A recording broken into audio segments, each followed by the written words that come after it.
So, thank you very much for the warm introduction, and it's a pleasure to follow Richard. And I think what I would say is that if you can be inside the tent and do fabulous science and have an influence, that is definitely something that you must do. And we all rely on that. And it's only with that robust science that we actually know how bad things are, but also how we might improve things. So it's important that, Richard, you continue your work with the RSPB and every other scientist in your position. My own field, before my own field, I need to thank people who've been helping me with the slides and research. And here we are, sitting in the road, not glued to it, but we're wearing our trademark white lab coats. Now, many of us only work with data, so we actually had to go and get one. But it's become our trademark, and it's identifiable as a scientist in the same way as when doctors for Extinction Rebellion do their actions. They wear hospital scrubs, and they have bold doctor, anaesthetist, nurse, physiotherapist, and if you need one, psychiatrist. So we have all our job titles in front. We just have a generic, I'm a scientist. So I work on animal behavior and specifically pheromones. So these are the chemical signals that are used within a species. And I actually had a secret ambition to give this lecture on this stage, but not about climate and biodiversity crisis, but about pheromones. Because one of the most wonderful things, as you may know, is that Darwin was very keen on smell. And in his 1871 book on sexual selection and the descent of man, he's got a wonderful passage about, in the season of love, the crocodile's haunts are filled with a musky odour. Now, you wouldn't get that through an editor now, but it is one example among many where he talks about smells being just as important as the peacock's tail. But in 2018, it was time to start the third edition of the book. But the more I looked around me, I realised that most of the animals that I was going to be writing about were going to be dead very soon, certainly in the lifetime of my student readers. The land habitats were disappearing, the oceans, the coral reefs were in peril both from the rising sea temperature, but also acidification. And surely, rather than writing the third edition, and I am a slow writer, it would be better to try to stop the emergency rather than simply recording. And that's what led me to join protests. So this is me saying I'm a scientist on my lab coat, and David Attenborough says civilization is on course for collapse, yet the newspapers say nothing. And the reason for the placard is that we're outside News International. That's Murdoch Tower, which faces the Shard at London Bridge. And you could say that we were close to the empire of evil. And newspapers are really behind many of the problems, and of course the other media that Murdoch controls, in particular Fox News in America. And as I was standing there, what was crossing my mind was, you know, that the right-wing press, the tabloid newspapers in particular, are always looking for ways to denigrate and delegitimize climate protesters. It's what they do. And I realized I was almost a tabloid editor's wet dream. All I had to do was look out. I'm white, I'm middle class, and my name is Tristram. It just gets worse. If they were to look at my background, they'd see my life of hardship has taken me from being a student at Cambridge to a lectureship and associate professorship at the University of Oxford for 20 years. But there's more. My natural habitat as a Tristram is Waitrose. And I've not always been a good environmentalist.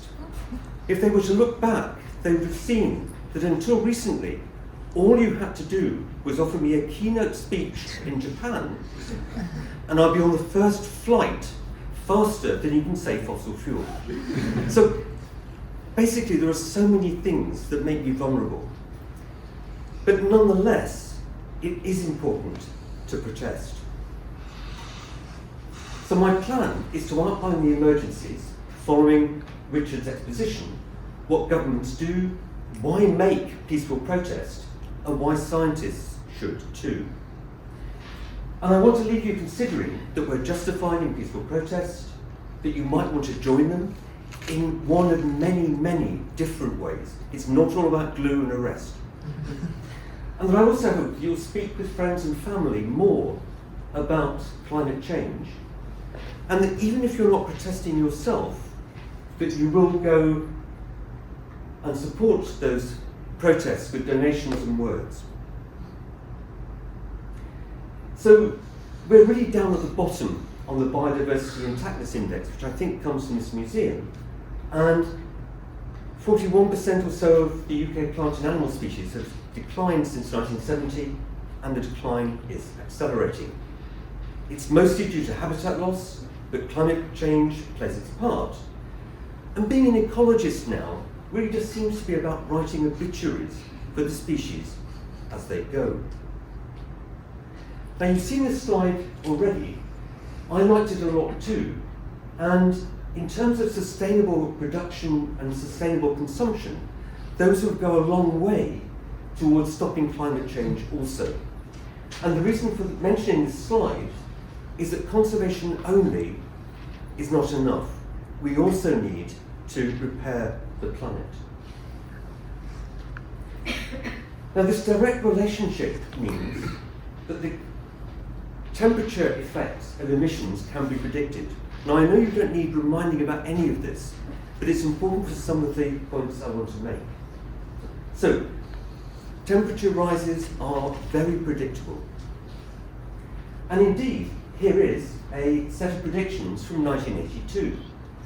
And what you can see is in black the predictions of atmospheric carbon dioxide and the temperature effect of that carbon dioxide. And then you can see the observed in the years following 1982. And it's actually a pretty good match. But what might surprise you is this was done by a major oil company, the biggest in the world. And you may have seen this in the news. They had very good scientists who were able to predict precisely how much their product would boil the planet. But in public, they dismissed the idea of global heating. In private, they knew precisely what they were doing.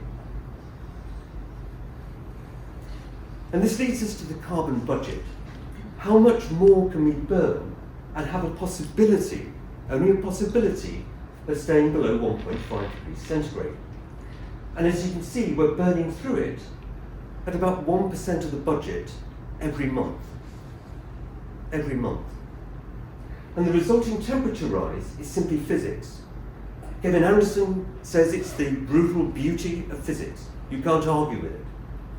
You can't disappear it by accounting scams that push it into the future and will get going perhaps in 2040. And that includes net zero. And Anderson is very rude about that. But the carbon cut needs to start now. And this is the thing that I really can't get my mind around, because as you look at what governments are doing, there is almost complete inaction. Is a 10% emissions cut every year from today, not starting next year, from today. And instead of that drop, we're increasing it at about 1.5% per year. And in order to be fair in budgeting our remaining carbon budget with the global south, we need to go faster. And so he suggests that we need to be carbon free by 2033. And it's not about waiting until 2040 or coasting to 2050. And as you'll know from the last 2 years, it's already unpredictable at 1.2. We've seen the floods, most recently, catastrophically in New Zealand and in Brazil. There have been the forest fires in California, Greece. We got 40 degrees in the UK last summer. It was the busiest day for fires in London, the fire brigade's busiest day since the Blitz. It's extraordinary, we just don't expect that. And of course, food insecurity is increasing.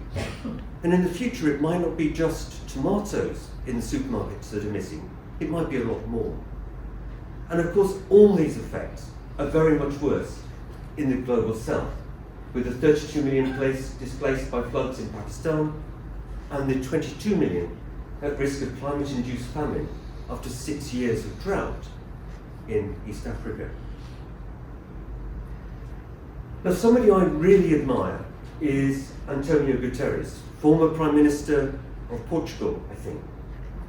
And he's blunt. We must end the merciless, relentless, and senseless war on nature. It's putting our world at immediate risk of hurtling past that 1.5 and moving towards 2.8. And meanwhile, humanity is taking a sledgehammer to our world's rich biodiversity. And he names the guilty parties. No more bottomless greed of the fossil fuel industry and its enablers, which is an important point. And he goes on. He has a special message for them. If you cannot set a credible course for net zero, with 2025 and 2030 targets covering all your operations, you shouldn't be in business. Your core product is our core problem, and we need a renewables revolution. Now, in 2021, the director of the International Energy Agency couldn't have been clearer. He told the governments, if you're serious about the climate crisis, there can be no new investments in oil, gas, or coal from now, 2021. So what did governments do? Well, Biden held the largest oil and gas sale in US history. China coal production hit record levels. The UK did Shell's Jackdaw gas field go ahead. And the banking giants, in fact, are the really important ones because they put the finance into everything. And since the Paris Agreement, they put in trillions. So scientists' warnings simply don't work. And the policy is essential, but it really isn't enough. What's the evidence that it's not enough? And it's this. You may have seen it before. We have the years along the bottom from 1960 to 2020. We have the atmospheric CO2 up here, and the CO2 is rising exponentially without limit. We have Ed Hawkins' temperature bands against a pre-industrial average. And what you can see is that 60% of all emissions have been since the first IPCC report. This year is projected to be the highest ever. But what's been superimposed on this are all the agreements. And what you can see is that the slope simply does not break. It's as if those meetings had never happened. It's extraordinary. And it's much the same for the ecological emergency. So what we have here is the years and the diversity. One of the problems with ecology is not like physics. So this is a kind of estimation, and there are plenty of problems with it. But basically this is an index with biodiversity in 1970, and it declines. And I've marked the Rio Convention in 1992, and the biodiversity targets of 2010. There were 20 targets for this last decade. We didn't reach one of them.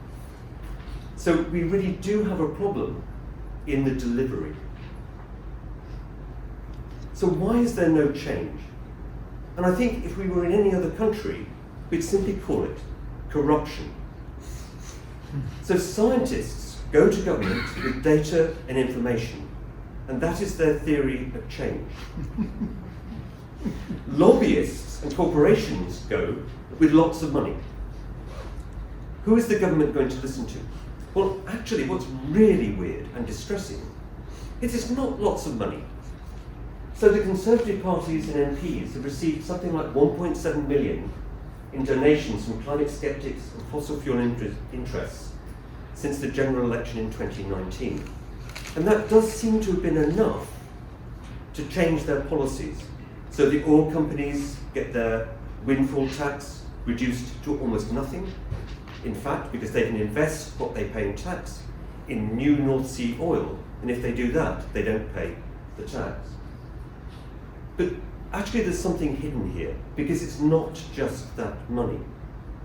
It's also things like the Daily Mail and the Murdoch press, which actually matter more. And a journalist campaigner called Donica McCarthy has argued that it's this that should be our target of activism. It's this that the government is really scared of. And he's called it almost the prostitute state. And it's only when we can vanquish the Daily Mail and the Murdoch press that we'll really make progress. So this is the first part of the corruption. And it's very effective, because basically they get an enormous amount of subsidy. So not only are they not controlled, we actually give them money to destroy our world. The second way that corruption works is that scientists go to the people with information, but the corporations deliberately spread misinformation.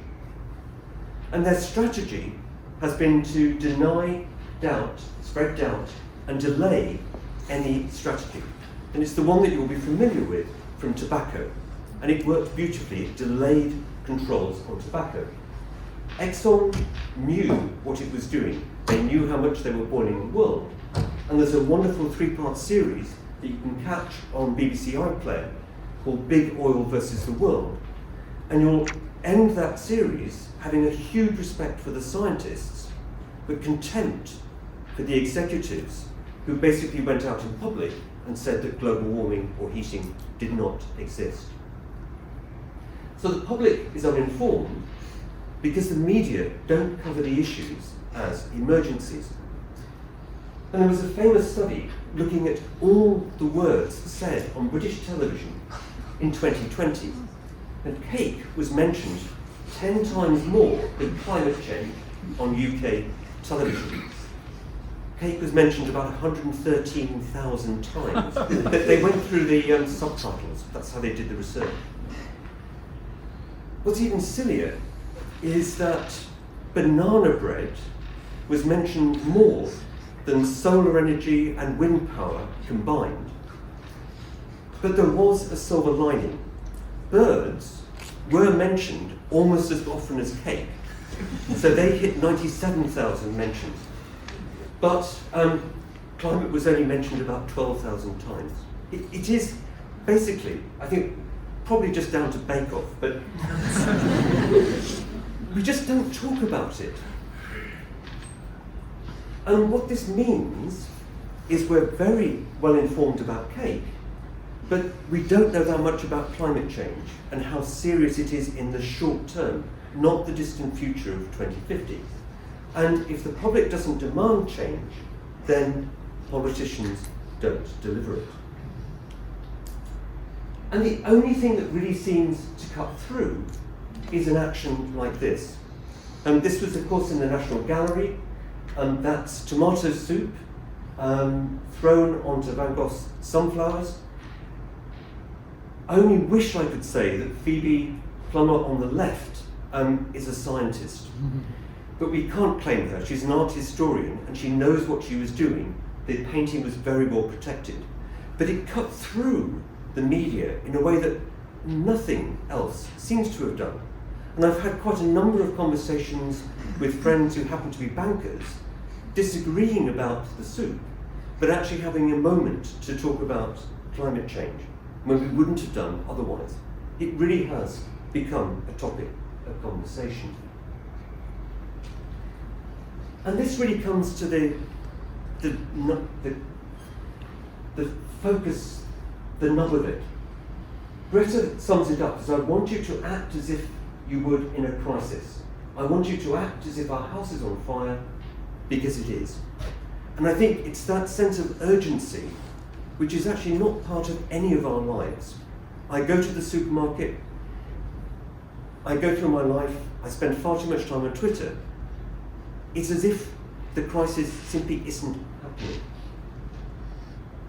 And scientists really have tried everything. Who better to ask than the authors of the IPCC? And this was a study, I think, that was in Nature in about 2018 or so. And of the authors surveyed, 81% agreed that that advocacy in climate was important, and that 66% of them engaged in it.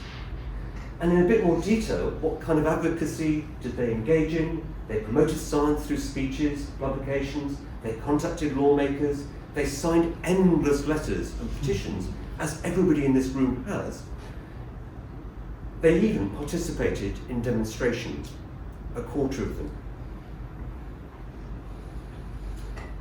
And there is a proud history of scientists getting involved in social and political change. And I just want to mention two here. So the first was fighting nuclear Armageddon in the 1950s.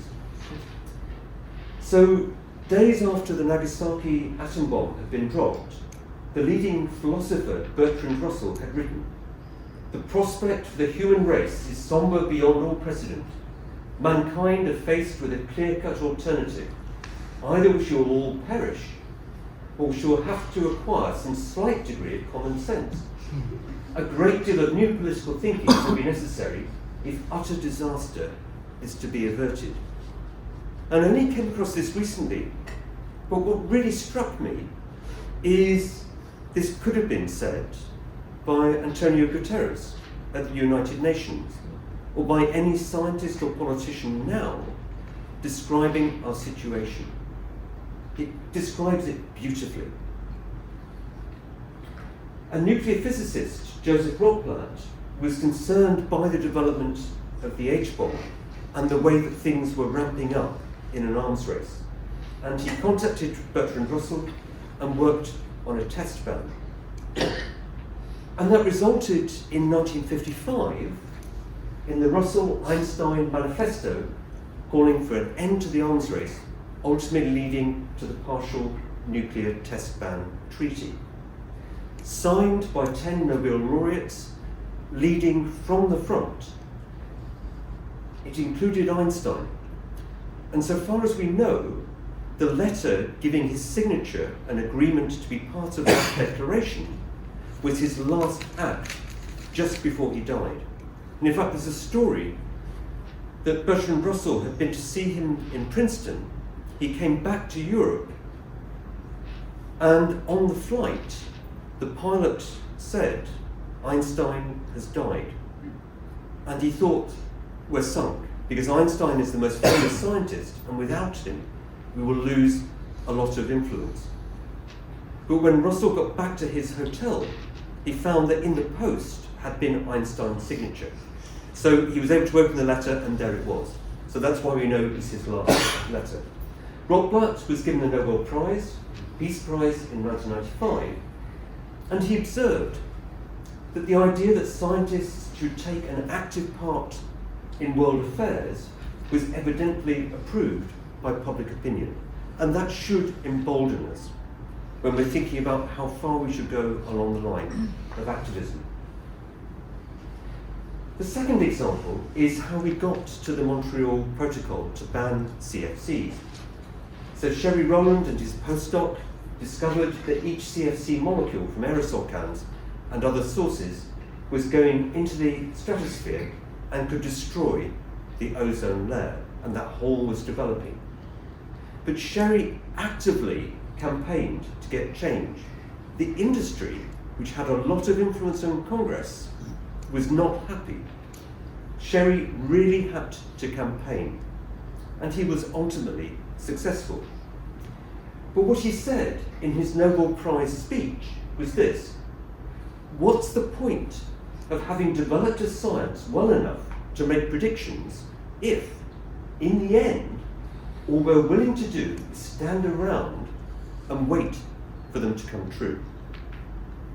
And I can imagine climate scientists around the world and those people working on biodiversity and predicting that downward slope thinking very much the same thing. What is the point in standing around and just watching it happen? Now, why did all those scientist-led campaigns succeed and climate change is resistant? And I think the answer is this. The nuclear test ban was easy because it was only up against two superpowers in the middle of a Cold War. And the CFC ban was only up against a major, rich chemical industry. Think Dow. But what we have with the fossil fuels is the most profitable industry in the history of humankind. And the profits are $3 billion a day for the last 50 years.